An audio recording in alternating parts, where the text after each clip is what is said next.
outros o que vocês querem que eles lhes façam, pois esta é a lei e os profetas. Amém? Preste atenção, querido. A primeira lei para relacionamentos saudáveis é a lei da reciprocidade. Repita comigo, lei da reciprocidade. Lei da reciprocidade. Nós precisamos entender algo.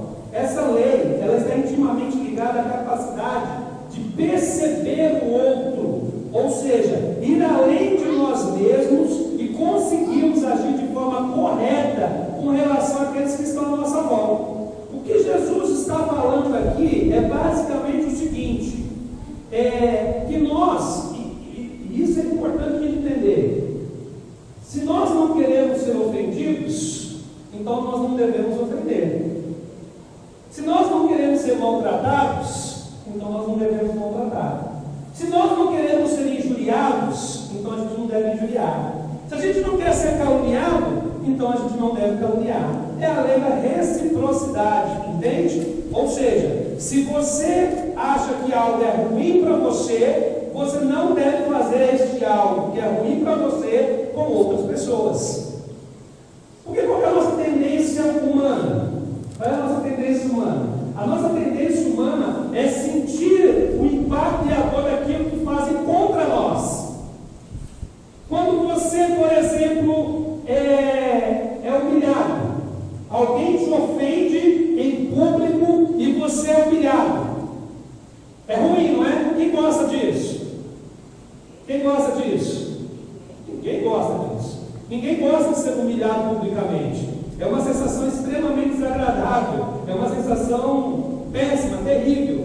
Mas é interessante que quando nós somos aqueles que humilhamos alguém publicamente, nós não sentimos este incômodo. E a Bíblia está falando exatamente sobre isso. Ela está dizendo o seguinte: nós precisamos tirar os olhos de nós mesmos, nós precisamos tirar os olhos apenas das nossas questões e começar a perceber o outro. Queridos, com toda sinceridade, a lei da reciprocidade, ela fala sobre percepção, ela fala sobre a capacidade de você enxergar além de você, ela fala sobre a capacidade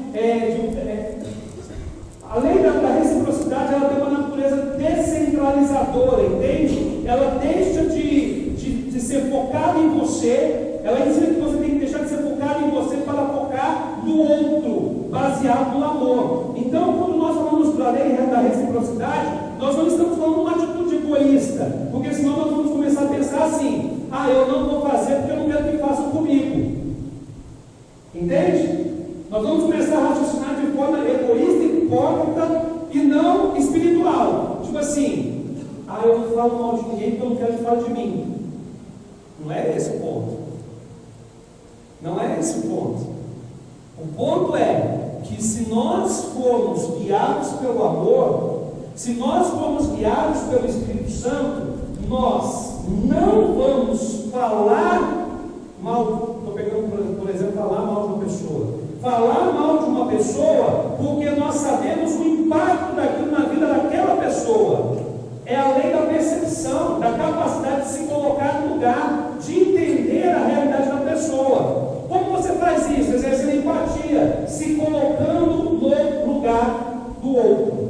Tipo, se eu estivesse no lugar daquela pessoa, eu gostaria que isso acontecesse comigo? Sim ou não? Essa resposta deveria permear as suas decisões nos relacionamentos. Mas, o que acontece conosco? Pimenta no olho do outro é refresco. Esse é o ponto. Esse é o pensamento do mundo. Essa é a forma do mundo raciocinar relacionamentos. Essa é a forma das trevas ensinar relacionamentos. Não existe reciprocidade. Não existe essa capacidade de olhar além de você mesmo. Relacionamento entre marido e mulher. Eu só vou fazer para ela aquilo que ela fizer por mim. Não tem relacionamento. Ela não fala comigo, eu também não falo com ela. Ela me xinga, eu xingo também. Quem vai ser espiritual o suficiente para quebrar o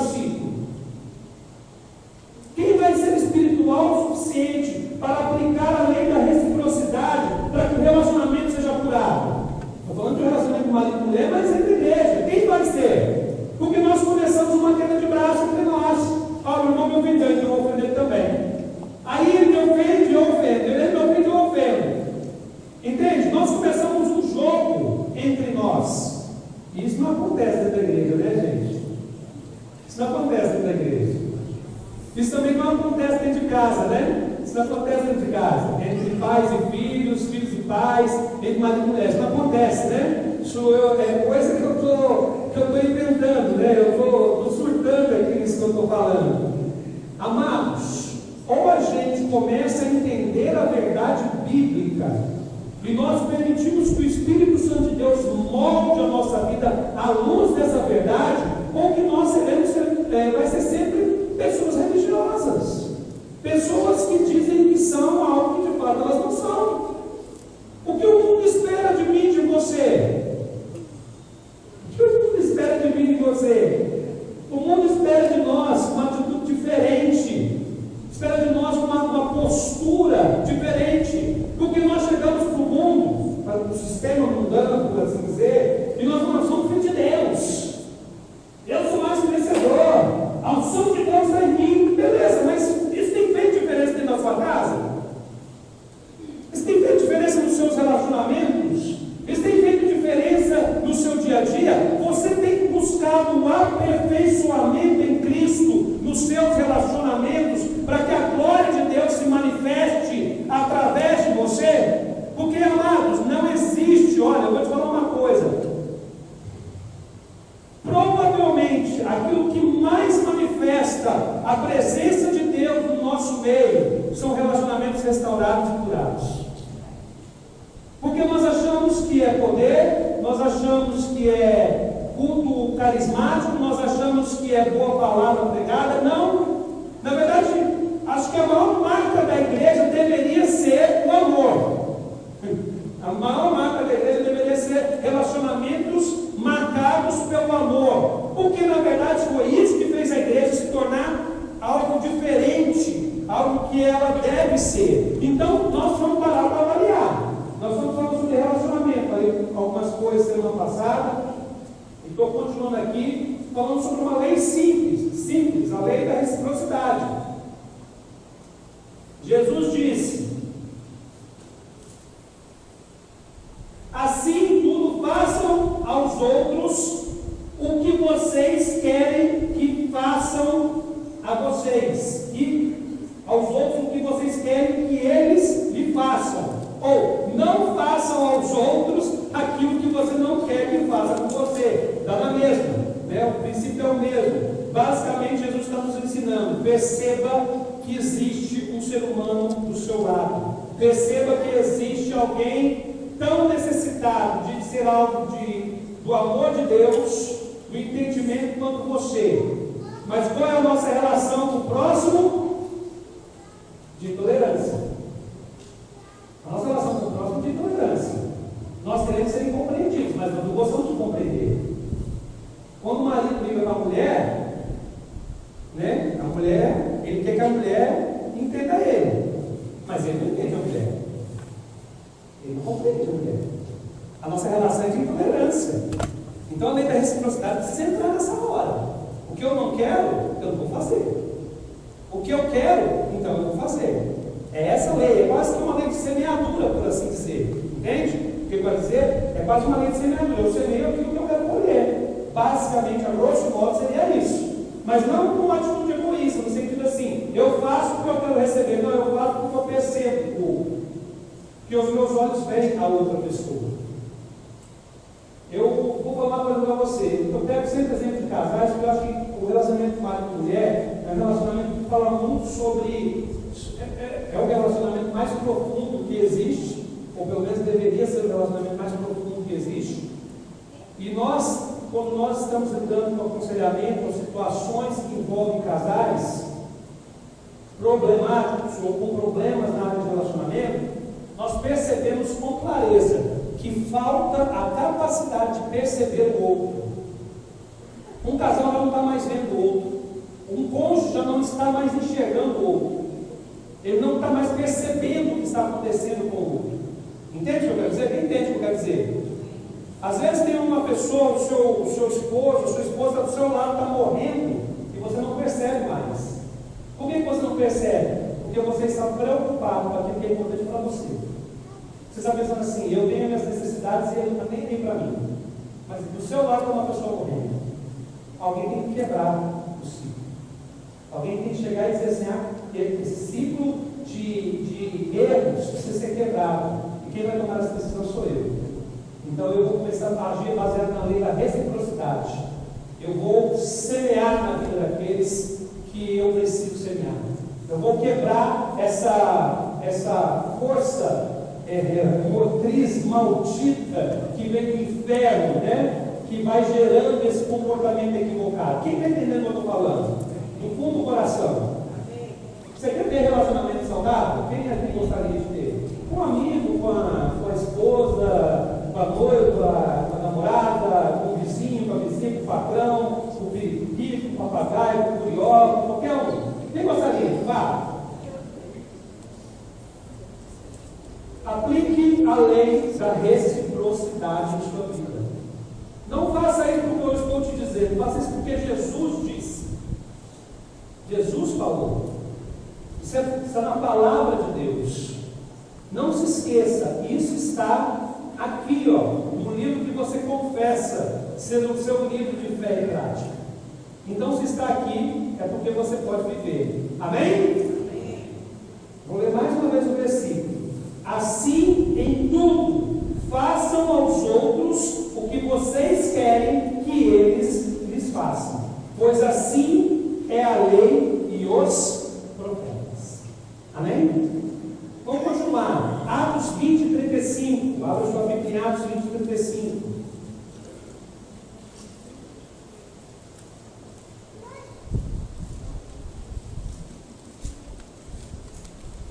Atos 20, 35.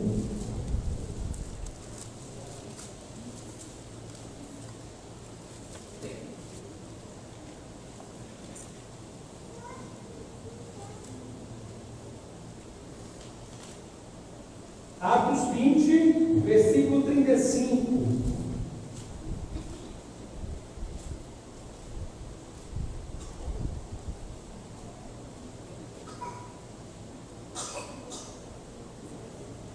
Todos acharam? Diz assim, Paulo falando, né? Está comunicando ali um fato à igreja. Diz assim: em tudo que fiz, mostrei-lhes que mediante trabalho árduo devemos ajudar os fracos, lembrando as palavras do próprio Senhor Jesus que disse: há maior felicidade em dar do que em receber. Amém? Então, a segunda lei que eu quero compartilhar com você, a primeira foi a lei da reciprocidade. Repita comigo essa palavrinha difícil. Lei da reciprocidade. Lei da reciprocidade. Ou da semeadura. Você pode escolher aí como você quiser. Essa segunda lei que Paulo aqui fala é a lei da abnegação. Outra palavrinha difícil, né? É a lei da abnegação. Basicamente, o que é a abnegação? É o desprendimento do interesse próprio. É a capacidade de renunciar e sacrificar em função do outro. Amém? Quem entendeu? Quando nós estamos falando que o ser humano é abnegado, nós estamos falando que ele se desprendeu dos seus próprios interesses, renunciou aos seus próprios interesses em função do outro. Quer ver um exemplo de uma pessoa abnegada? Madre Teresa de Calcutá. Uma pessoa abnegada. Ela abandonou tudo para servir os leprosos na Índia. Uma mulher abnegada. Não é verdade? Esse é um exemplo de entrega, de abnegação. E é interessante que isso é bíblico, queridos. É interessante que Paulo fala só: eu mostrei para vocês com o trabalho que é importante ajudar os fracos, que é importante servir aos fracos, né? E aí ele lembra as palavras do Senhor. Na verdade, não existe nos evangelhos essa citação de Jesus, mas ele diz que essa citação foi feita por Jesus. Ele diz assim: há maior felicidade em dar do que receber.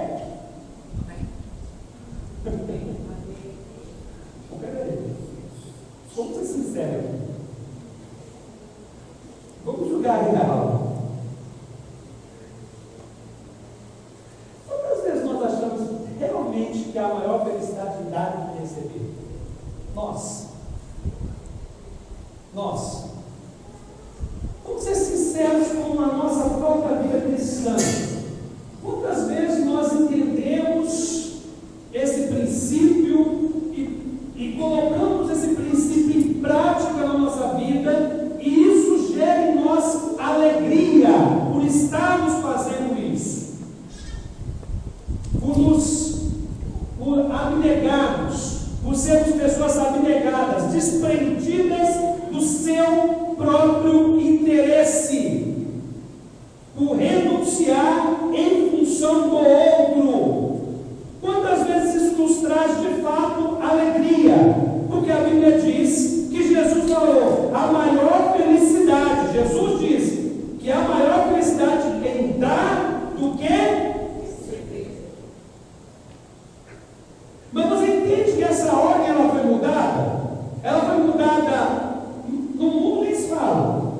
Falar dessa lógica para o mundo é como você falar uma coisa para doido. Dizer que é melhor dar do que receber no mundo é a pessoa vai olhar para a sua cara e ser um idiota. Mas você percebeu que nós invertemos essa ordem dentro da igreja também? Você consegue perceber que até a nossa relação com Deus passou a ser uma relação do que eu posso receber de Deus, do que Ele pode me dar. Já parou para perceber isso? Quem percebe isso? Quem consegue entender isso? Que nós nos relacionamos com Deus na medida daquilo que Ele pode nos dar. O que nós ouvimos muitas vezes da boca da pessoa, sim, eu estou frustrado com Deus, porque eu orei e Deus não respondeu a minha oração. É uma relação de troca. Eu orei, eu dei para Ele oração, Ele não me deu aquilo que eu precisava. É uma relação de troca.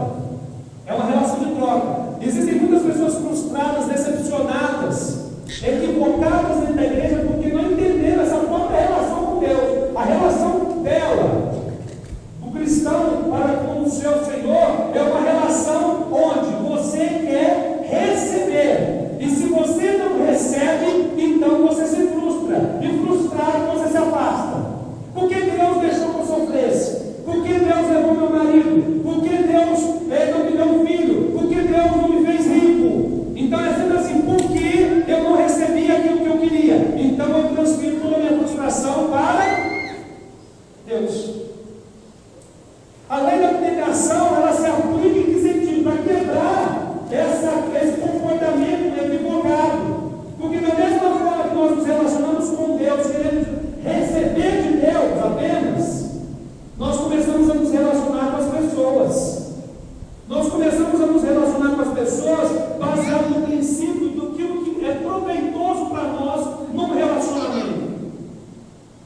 Porque a lei aqui, querido, entenda uma coisa que eu quero dizer. Paulo está falando sobre, basicamente, ajudar os necessitados. Deixa eu te explicar isso aqui com clareza. O que o texto bíblico está falando. Quando Paulo está falando aqui, é melhor dar do que receber, ele não está se referindo a nada teórico.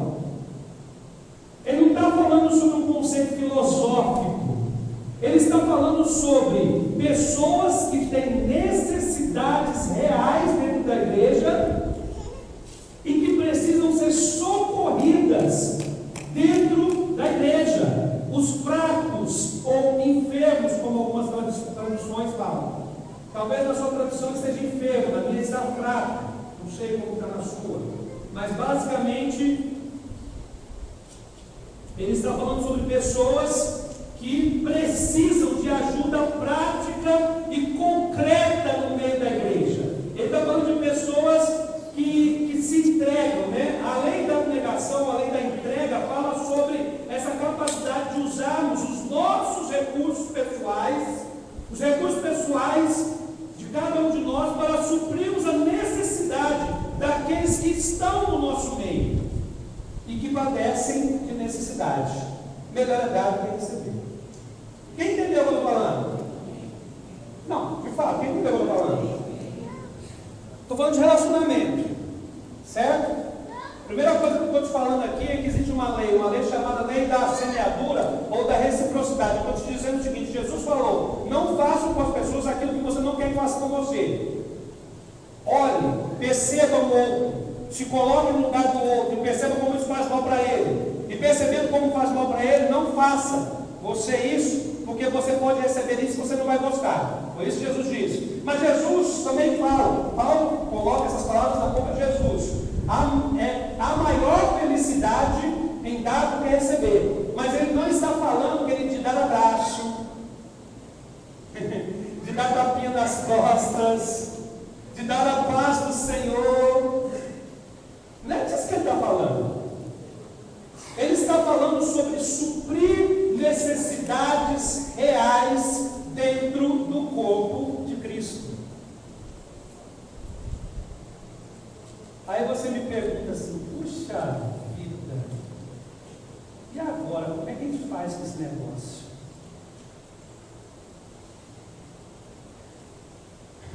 Deixa eu tentar explicar isso. Você leu o livro, quem já leu o livro de Atos aqui, por favor? Lê o livro de Atos. O livro de Atos fala que não havia necessidade no meio do povo de Deus, porque eles tinham tudo em comum e a necessidade de todos era suprida. Deixa eu te explicar uma coisa. O tempo passou, os tempos são outros.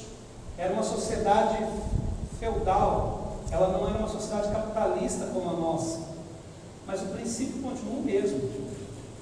Você entende o que eu quero dizer? Nós convivemos com a miséria alheia com muita facilidade. Está falando, começando comigo. Nós convivemos com o sofrimento alheio com muita facilidade. Às vezes tem um irmão dentro da nossa igreja que não tem o que comer e a gente não faz absolutamente nada para resolver aquele problema. Às vezes você sabe que tem um irmão na igreja que ele não tem condições. Eu estou dando exemplos práticos para você entender o que eu quero dizer sobre a lei da abnegação. É o desprendimento do seu próprio interesse. Às vezes tem irmãos na igreja que eles não têm condições, por exemplo, eles nunca foram no retiro. Eu só estou dando um exemplo para você entender o que eu quero dizer. Ele nunca conseguiu no retiro da igreja. Por quê? Porque ele não tem condições. E às vezes a gente não faz nada para ajudar essa pessoa. A gente não faz nada. Entende o que eu quero dizer? Nós nos tornamos pessoas muito interessadas naquilo que é importante para nós. E esses relacionamentos ficam prejudicados. Queridos, como uma igreja que se chama uma comunidade de Cristo, como uma igreja, e aí eu trago toda a culpa para cima de nós, e começando comigo. Eu sou o primeiro a dizer isso para vocês. Como uma igreja que leva sobre si o nome de Cristo, que diz ser a portadora das boas novas, consegue conviver tão pacificamente com o sofrimento alheio e não fazer nada para mudar essa realidade?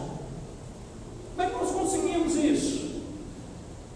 Como é que nós olhamos para a nossa sociedade, a comunidade que está à nossa volta, e nós não sentimos a dor dessas pessoas? Por que isso acontece?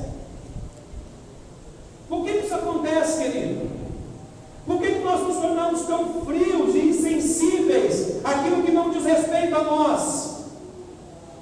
Sabe por quê? Porque nós estamos no conforto do nosso lar. Nós estamos no conforto das nossas igrejas. Nós estamos bem instalados. Nós estamos bem supridos. Nós estamos bem. Então, enquanto nós estamos bem, está tudo legal. Mas o problema é que Jesus ensinou um princípio diferente disso. E o que eu vou fazer com isso que a Bíblia fala? O que eu e você vamos fazer com isso que a Bíblia fala? Porque Paulo falou assim, ó, eu me esforcei, eu trabalhei para socorrer os fracos, para socorrer os enfermos, para dar exemplo para vocês. Porque há maior felicidade em dar do que receber. Aí você fala, você fala de comunista.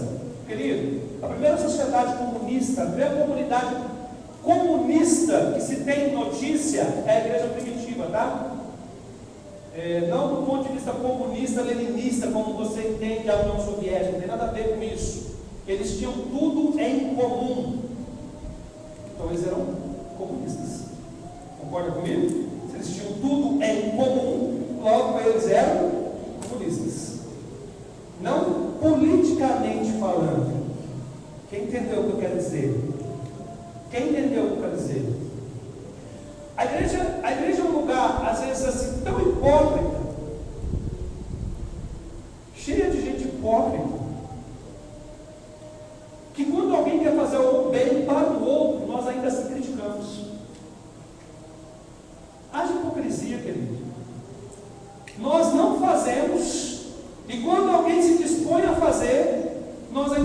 coragem de criticar.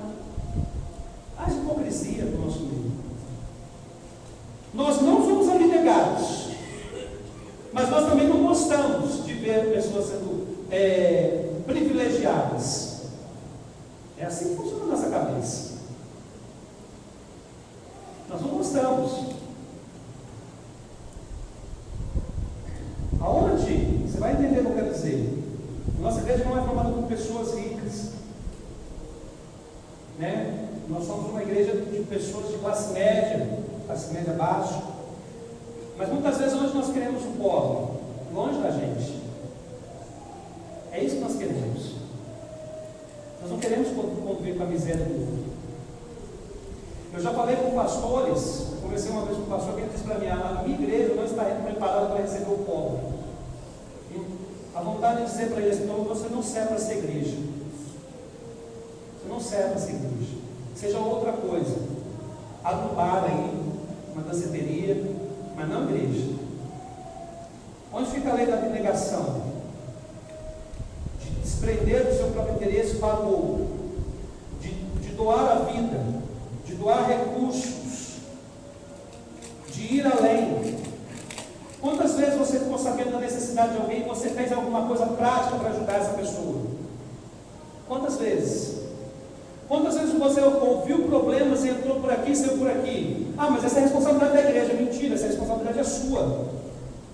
Ah, mas essa é a responsabilidade do pastor. É fácil falar isso. É simples. Porque aí você se esconde atrás da sua mediocridade. Porque você aponta o erro de outro. Quem está entendendo o que eu estou falando? Quem entendeu? Glória a Deus. Nós estamos falando sobre relacionamentos saudáveis. Nós estamos falando sobre igreja. E nós estamos falando sobre o que nós precisamos ser. Nós não poderíamos conviver com a miséria, com o sofrimento e com a dor como nós convivemos hoje. Não poderíamos, queridos. Isso não reflete a glória de Deus no nosso meio.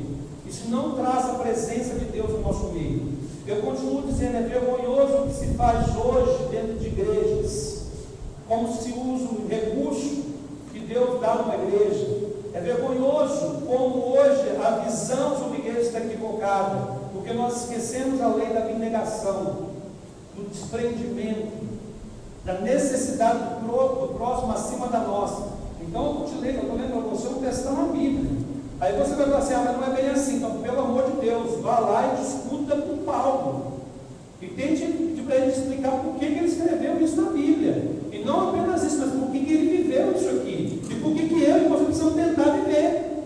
E eu estou falando para você, mas estou falando para mim. Eu sou o primeiro a me colocar nesse bolo. Eu sou o primeiro. Entendeu? Quem entendeu o que eu quero dizer? Então nós vamos de relacionamentos saudáveis, a lei da reciprocidade, a lei do eu não faço porque eu não quero que façam comigo, ou melhor, eu não faço porque eu sei que a pessoa vai sofrer, porque se fizesse comigo eu sofreria também. É a lei da reciprocidade. A lei da abnegação é mais profunda, porque ela diz assim: se desprenda de você mesmo e se entregue ao serviço do outro. Mas às vezes nós estamos tão encharcados de preguiça, tão encharcados de egoísmo, tão cheios de nós mesmos, que nós somos incapazes de mover uma palha pelo outro. Fazemos nada. Ah, mas eu estou falando para todo mundo? Não, eu estou para a igreja. Aí você entende como é que está a sua vida diante de Deus, filho. Cada um sabe o que está fazendo com a sua vida aí. Eu sei o que eu estou fazendo com a minha vida e eu não tenho que colocar os pingos nos is. Eu estou falando para a igreja. Estou para a igreja. Nós precisamos mudar, queridos. Precisamos mudar. Nós viramos um circo. Nós, quando eu digo nós, eu estou me referindo à igreja de Cristo. Tá? Não falando nós só, a comunidade de redenção, não. A comunidade, nós viramos um circo. Nós viramos uma brincadeira. Nós viramos uma caricatura daquilo que nós deveríamos ser. Porque nós estamos falando que nós somos uma vez que nós não somos. Então é ridículo. Amém? Quem entendeu? Relacionamentos saudáveis. Relacionamentos saudáveis. Você vê alguém sofrer, você não faz nada, você é hipócrita. É isso que eu tenho para te dizer. Você é um tremendo de um hipócrita. Todas as vezes que eu vejo alguém e não sofrendo, não faço nada, eu sou um tremendo de um hipócrita. E eu preciso admitir isso, você também. Esse é o ponto. Esse é o ponto. Porque senão nós vamos ficar assim, mas é bem assim, é tudo mais fácil. Não é desse jeito, pastor. Não precisa ser tão radical, tá bom. Tudo bem, mãe. Eu entendo o seu ponto de vista. Eu só não sei se Deus entende. Essa é a minha dúvida. Eu até entendo, porque eu sou miserável, pobre, cego e nu como você, e luto contra as minhas debilidades. Então eu te entendo. Eu só não sei se o Deus perfeito que habita na eternidade vai te entender também. Aí já é outra história. Não sei se ele vai me entender com as minhas desculpas também. Aí já é outra história. Amém? Vamos para a terceira lei. Desculpa ser franco e ser direto, mas é o que eu preciso. Eu estou tentando ensinar para vocês o que a Bíblia diz. Então, me perdoe, mas está na Bíblia. O que eu vou fazer? Vamos lá, para mais uma lei aqui para edificar relacionamentos saudáveis. Mateus, no capítulo 5.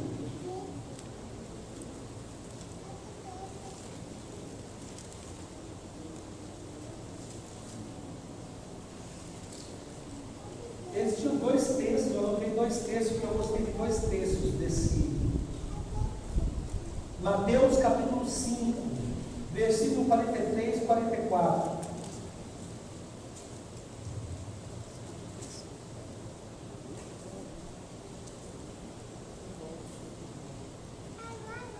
Mateus 5, 43 e 44. Palavras do Messias.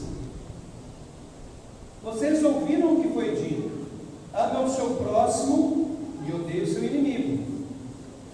No Velho Testamento era olho por olho, dente por dente, ok? Então por isso Jesus falou: vocês ouviram o que foi dito? Olho por olho, dente por dente. Aí Jesus então introduz um novo conceito. Ele diz: mas eu lhes digo, amem os seus inimigos e orem por aqueles que o perseguem, para que vocês venham a ser filhos de Deus, filhos de seu Pai que está nos céus, porque Ele faz raiar o seu sol sobre maus e bons, e derrama chuva sobre justos e injustos. Amém? Abra agora em Tessalonicenses, 1 Tessalonicenses. Vamos ler o outro texto também? Sempre bom, né? 1 Tessalonicenses 5.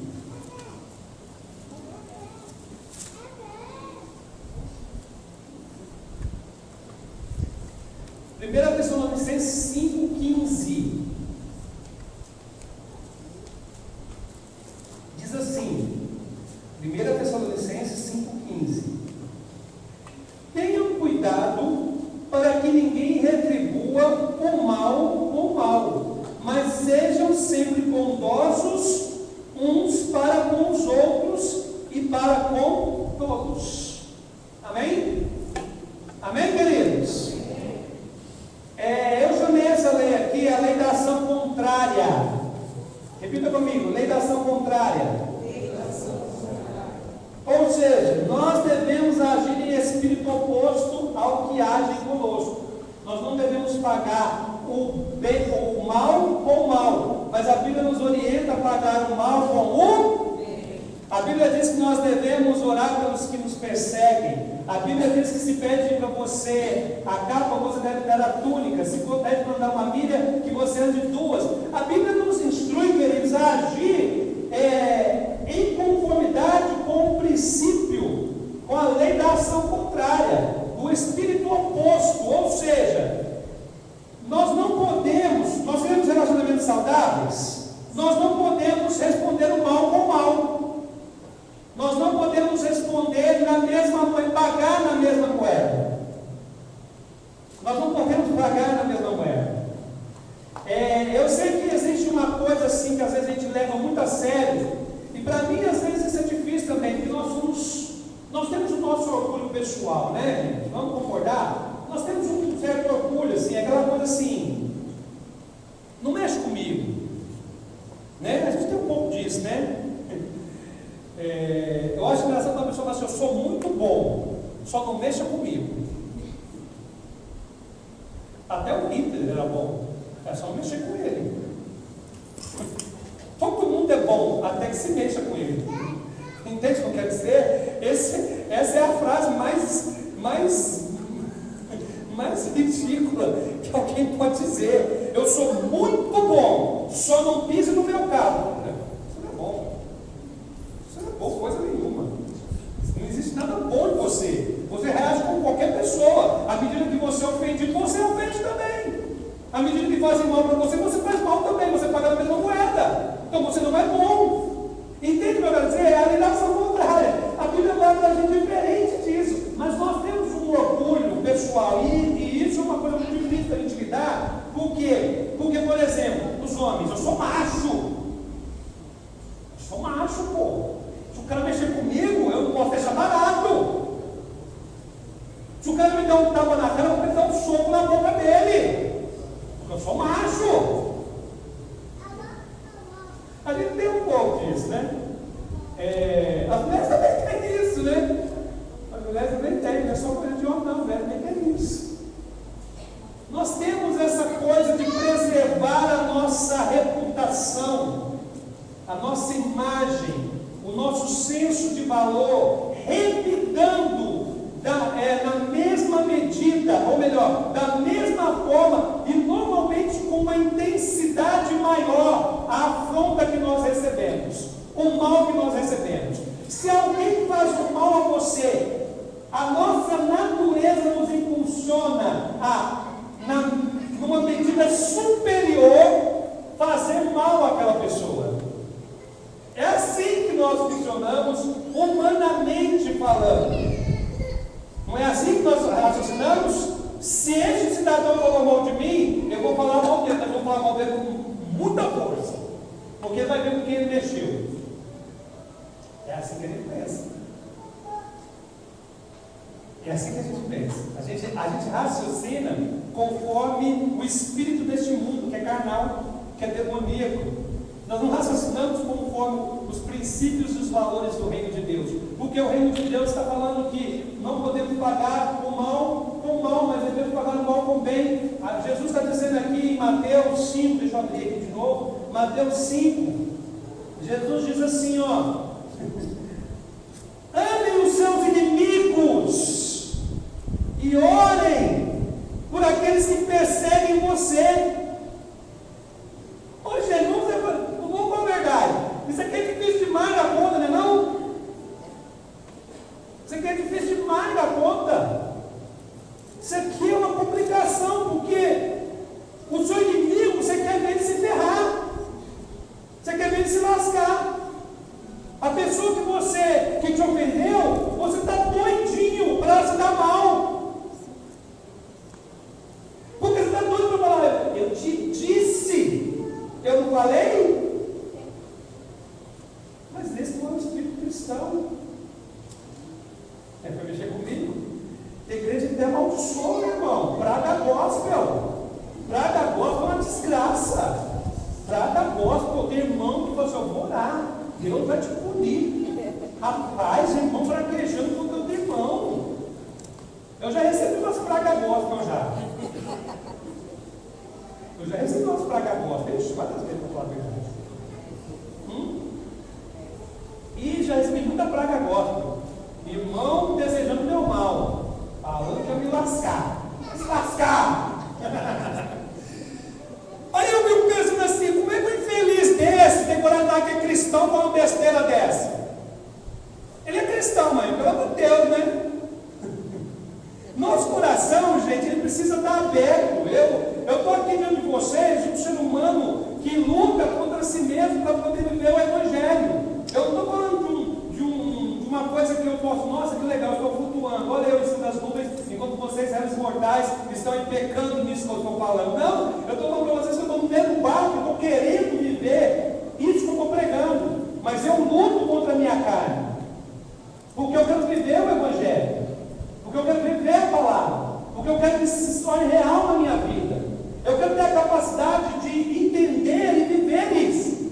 Não cheguei lá não, gente. Não estou em cima de nuvem flutuando, não. Não é isso, que às vezes quando o pastor pega, você acha que ele está assim, 100% nada. Não sei dos outros, estou falando de mim. Eu sei da minha realidade, eu sei quais são os meus desafios e minhas lutas. Quando eu falo sobre a lei da ação contrária, sobre o agir em espírito oposto, eu estou falando de algo que é desafio para mim. É desafio para mim. Não é só para você, é para mim. Porque qual que é a nossa tendência? Pagar mal com mal. Essa é a nossa tendência. Não diga que não é. Não diga que não é. Não diga que o primeiro impulso que vem na sua mente, claro, da maioria esmagadora das pessoas, não é esse. Nosso primeiro impulso é esse. Se alguém te fecha no trânsito, qual é o seu primeiro impulso? É fechar a pessoa na sequência. Buzinar? Não. Eu estou fazendo um exercício, procurando ao Senhor. O Senhor me ajuda, porque eu quero mudar. Então estou evitando muita coisa. Então eu estou mais...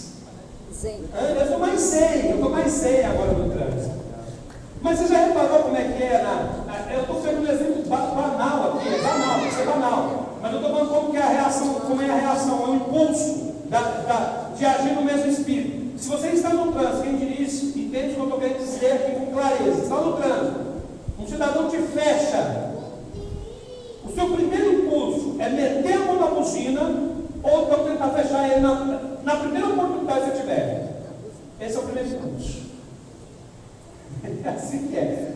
Se você respira fundo, você tem misericórdia de mim, e não faz isso, você é um vitorioso. Dê glória a Deus por isso. Mas se você não faz isso, você fala assim, eu tenho misericórdia de mim, porque mais uma vez eu fiz isso. Me ajuda da próxima vez. Amém? É só um exemplo totalmente banal, mas eu estou tentando te dizer como que nós não agimos em espírito oposto. Como nós não estamos preparados para pagar o mal com o bem, para caminhar a próxima milha, para entregar a túnica, para fazer o bem, mesmo aos nossos inimigos que nos perseguem. Nós não estamos prontos para isso. Mas quando se trata de relacionamento, nós precisamos fazer isso.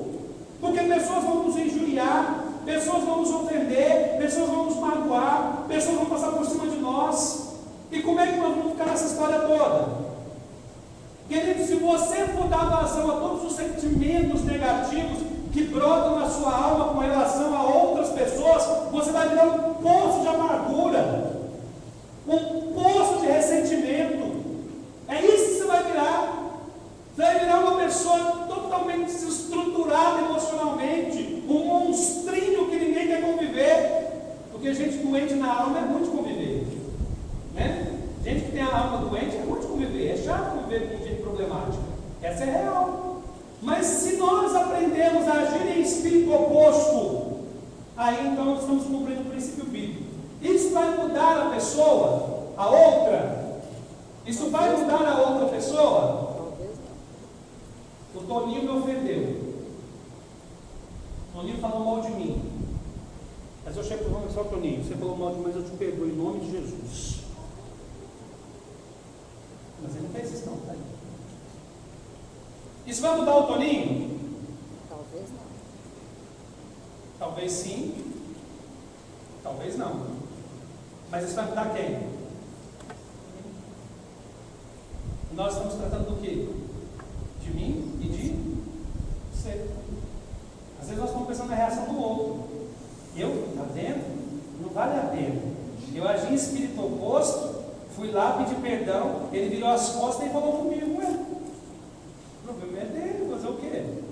Ele vai ter que lidar com esse problema na alma dele com Deus. Você fez a sua parte. Mas nós estamos esperando a reação do outro, entendeu? Quer dizer, agir no espírito oposto é pagar o mal com o bem. É simples. É simples. Porém, complicado. É simples na teoria, mas na prática é complicado. Por quê? Porque nós somos movidos pelas nossas próprias necessidades, os nossos próprios desejos e as nossas próprias motivações. Nós somos movidos pelos nossos interesses pessoais. É assim que nós somos. E nós somos assim porque muitas vezes nós não aprendemos de outro jeito, porque nós não fomos instruídos de outro jeito, porque nós não deixamos o Espírito Santo de Deus agir na medida que ele deveria agir. Só que a igreja precisa voltar à essência do Evangelho, e a essência do Evangelho é isso, é prática, baseada na unção do Espírito Santo sobre você. Amém, querido? Então a terceira lei é a orientação contrária. E eu termino aqui para ser uma pessoa com louvor. Eu quero concluir dizendo o seguinte: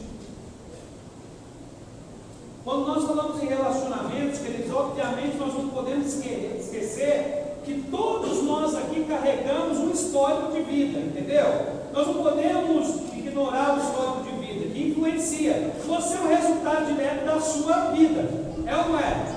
Como você foi criado? Não é um menino bom. Foi criado, ele é o filho único, foi criado com pompom, com talquinho. Era um menino bom. É um menino sensível. Não é verdade? Não é, Toninho? É um menino sensível. Ele é resultado direto da criação dele, obviamente. Ele traz consigo a criação dele. Isso é normal, queridos. Eu entendo isso. E nós lutamos contra isso. Só que assim, às vezes nós paramos e falamos assim: ah, mas eu sou assim porque é culpa da minha mãe, do meu pai. Eu sou assim porque é culpa da sociedade. Eu sou assim porque é culpa do meu vizinho. Eu sou assim porque... Queridos, pode até ser. Só que em Cristo somos nova criatura. Estou tentando acabar de uma forma mais otimista, entendeu? Então, eu vou tentar acabar com a pregação de uma forma mais otimista.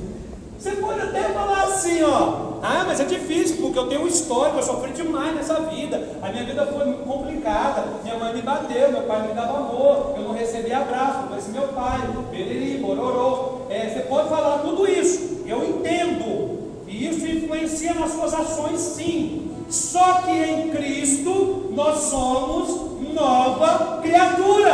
Amém. Esse é o ponto. Em Cristo nós somos nova criatura. Então nós podemos viver de forma diferente, se assim nos dispusermos. Amém? Fique de pé, por favor.